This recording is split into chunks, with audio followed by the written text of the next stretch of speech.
बिस्मिल्लाहिर्रहमानिर्रहीम। स्टूडेंट्स, अब हम बैंक रिकॉन्सिलिएशन स्टेटमेंट का क्वेश्चन नंबर 15 करेंगे। तो क्वेश्चन स्टार्ट करने से पहले बैंक रिकॉन्सिलिएशन से रिलेटेड जो बेसिक कॉन्सेप्ट है वो हम रिवाइज़ कर लेते हैं ताकि क्वेश्चन को समझने में आसानी हो जाए। तो बैंक रिकॉन्सिलिएशन स्टेटमेंट जो है वो कैश बुक और पासबुक का बैलेंस जब आपस में मैच नहीं करता, आपस में टैली नहीं करता, एक जैसा नहीं आता, तो हमें इस बैलेंस को टैली करने के लिए बैंक रिकॉन्सिलिएशन स्टेटमेंट बनानी पड़ती है। कैश बुक जो कि कस्टमर बना रहा होता है और बैंक जो है वो पासबुक बना रहा होता है। तो कस्टमर जो है वो अपने कैश का हिसाब कैश बुक में नोट करता है और बैंक कस्टमर के कैश का हिसाब जो है वो पासबुक में नोट कर रहा होता है। तो अगर किसी वजह से दोनों बुक्स का बैलेंस मैच ना करे, टैली ना करे, तो बैंक रिकॉन्सिलिएशन स्टेटमेंट बनानी पड़ती है। बैलेंस टैली ना करने की मुख्तलिफ वजूहात होती हैं, जैसे कि बाज़ दफ़ा जो है वो कैश बुक में ट्रांजैक्शन नोट होती है, पासबुक में नोट नहीं होती, और पासबुक में नोट हो जाती है और कैश बुक में नोट नहीं होती। तो इस वजह से दोनों बुक्स का बैलेंस आपस में मैच नहीं करता। तो इस बैलेंस को मैच करने के लिए हमें बैंक रिकॉन्सिलिएशन स्टेटमेंट बनानी पड़ती है। तो चलें क्वेश्चन को रीड करते हैं। क्वेश्चन नंबर 15 में बता रहे हैं, from the following particulars ascertain the bank balance as per cash book of mister Naveed and company as on 31 March 2022।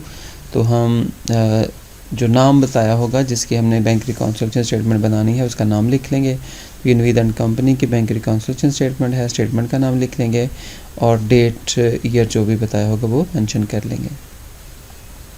पहली ट्रांजैक्शन जो कि ए के नाम से स्टार्ट है, तो ए में बता रहा है bank balance as per passbook 31 March 2022 was rupees 1,60,000। तो पासबुक का बैलेंस बता रहा है 31 मार्च 2022 को 1,60,000 है। तो हम बैलेंस लिख लेंगे, बैलेंस एज पर पासबुक, और ये नॉर्मल बैलेंस बताया गया है, पॉजिटिव बैलेंस, फेवरेबल बैलेंस बताया गया है, और 1,60,000 है पासबुक के मुताबिक। तो ये क्रेडिट साइड पे लिखा जाएगा। इसके बाद बी वाली ट्रांजैक्शन है।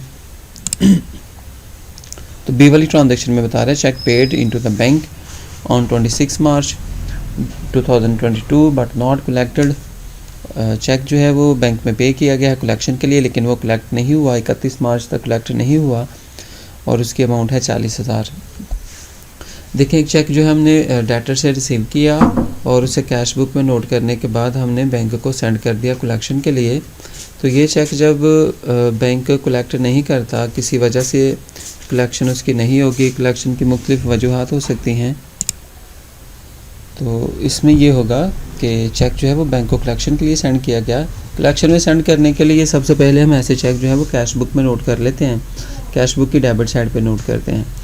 हमने किसी डेटर से अगर चेक रिसीव किया है तो इट्स मीन हम ये समझेंगे कि हमारा बैंक बैलेंस इंक्रीज़ होने वाला है, हम फ़ौरन उसे कैश बुक की डेबिट साइड पे नोट कर लेंगे कि हमारा बैंक बैलेंस इंक्रीज़ हो रहा है बैंक कॉलम में। तो जब ये चेक हम बैंक को देंगे कलेक्शन के लिए, तो किसी वजह से अगर वो चेक को कलेक्ट नहीं होता तो कैश बुक में बैलेंस ज़्यादा शो हो रहा होता है और पासबुक में कम शो होता है, तो दोनों का बैलेंस मैच नहीं करता। तो हमें ये बैलेंस मैच करने के लिए अगर पहले कैश बुक में डेबिट साइड पे लिखा था तो बैंक रिकॉन्सिलिएशन स्टेटमेंट में इसको अनकलेक्टेड के नाम से क्रेडिट साइड पे लिख देंगे। ठीक है। इसके बाद सी वाली ट्रांजैक्शन हम देखते हैं। इसमें बता रहे हैं interest on deposit.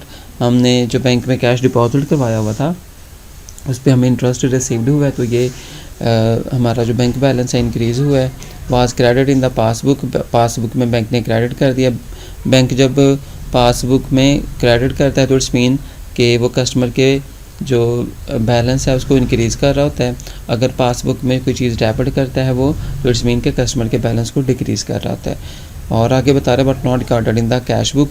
Cash book में ये ट्रांजेक्शन रिकॉर्ड नहीं हुई तो बैंक जो है वो कस्टमर को बता देगा कि आपके डिपॉजिट पे आपको इंटरेस्ट मिला, तो आप इसको रिकॉर्ड कर लें। तो कैश बुक में इसको डेबिट साइड पे रिकॉर्ड किया जाएगा, पासबुक में क्रेडिट साइड पे और कैश बुक में डेबिट साइड पे रिकॉर्ड किया जाएगा 4,000 से।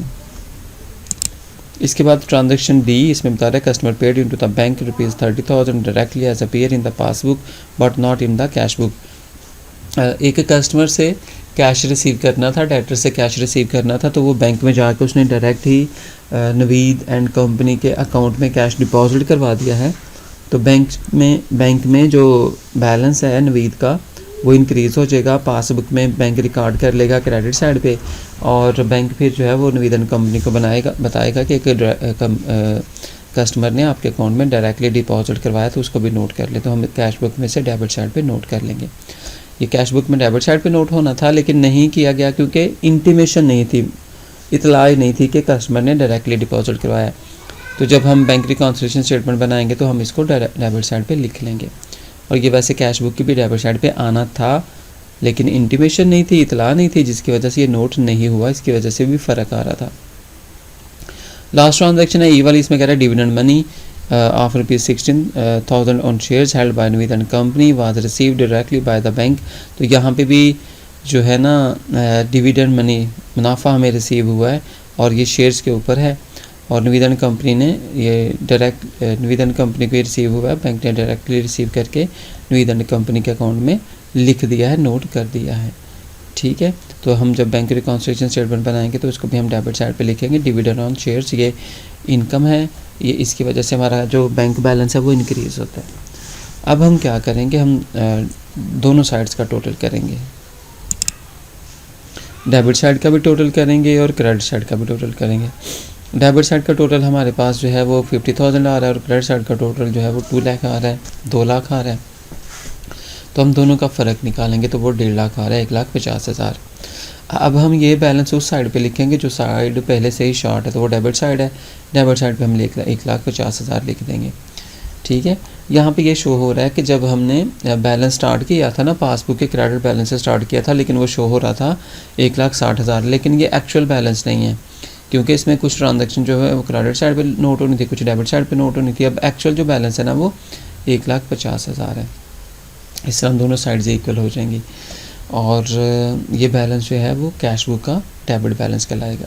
हमने पासबुक को कैश बुक के साथ मैच करना होता है, कैश बुक को पासबुक के साथ मैच करना होता है।